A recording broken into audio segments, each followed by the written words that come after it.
Hello, Radhika. Hi, Krupa. Hello, let's jump right in. Please, could you estimate the daily revenues of Economic Times in India? Sure. So, to understand the Economic Times revenue, there are two modes that they could be earning revenue through online medium and through offline medium. Which one would you want me to consider? I want you to consider the offline medium. Perfect. So, to consider this, I'll be making two assumptions. First is that generally a newspaper is sold in a household, not for a particular person. And the second would be that I'll take an average size of a household to be four in India. Is that okay? Yes, that sounds reasonable. Perfect. To understand the revenue streams of offline, I'm assuming there would be three. Number one would be, of course, the newspapers, which everybody gets at their home. Second would be the newsstand. And third would be the advertising revenue. Does that make sense to you? Yes, that's fine. Perfect. So I'll start with the calculations. So we are a population of 1.4 billion. So if I divide 1.4 by 4, we get out 350 million. So that would be the number of households that we have in India. Yes. According to the literacy rate, from what I believe, it's 80%. So there would be people who do not read newspapers, either illiterate or they just don't read, and there would be who read newspaper. So if I take 80% of 350 million, that comes out to be 280 million. Okay.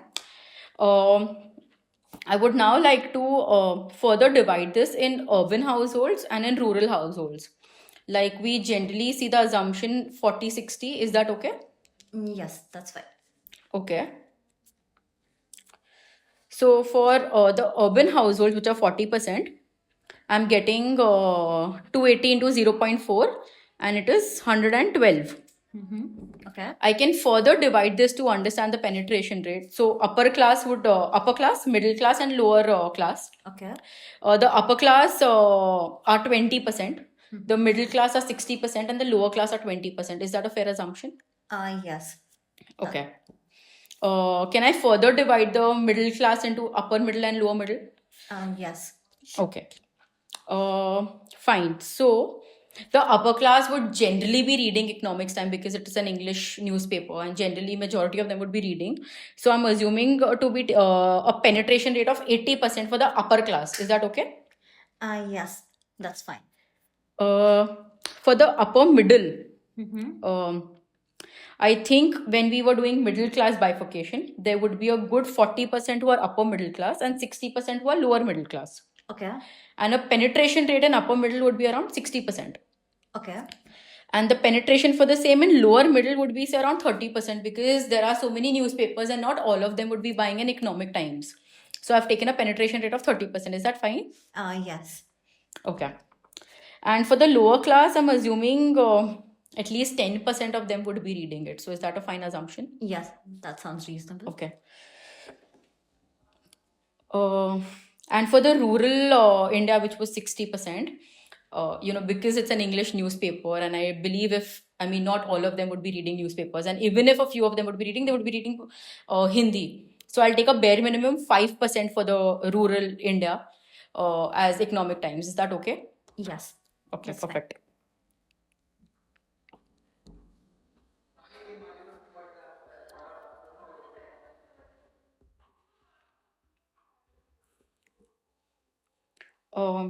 So for the upper class, I'm getting 18 million. For the upper middle, I'm getting 16. Lower middle class, I'm getting 12. And for the lower class, I'm getting 2. And rural, 8. So the total annual revenue from physical newspaper on this basis, there are total around 56.856 million. Okay. And I'm also assuming that a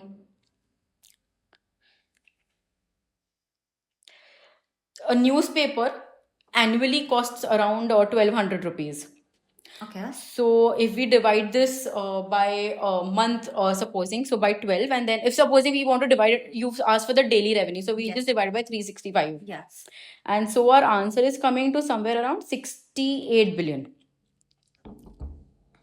Okay. I think, thank you, Radhika. I really like the way you demonstrated and approached the problem. So I hope this is a good way to proceed. Thank you. Thanks for watching.